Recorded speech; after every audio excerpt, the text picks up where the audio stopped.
Hi, my name is Angel. You may have seen me with Jay at the Stick and Wrap booths at different shows or events that we've gone to, or you may have seen my purple FRS. Her name is Halo. um, so 2 years, 2 months ago, 3 months ago, I had it wrapped in Avery.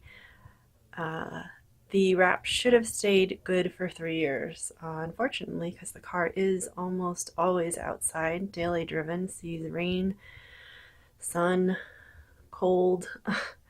The wrap was starting to go bad on the roof and the trunk, so we decided to get some matte black material. It's actually Hexus, and we got a little bit of help to wrap those parts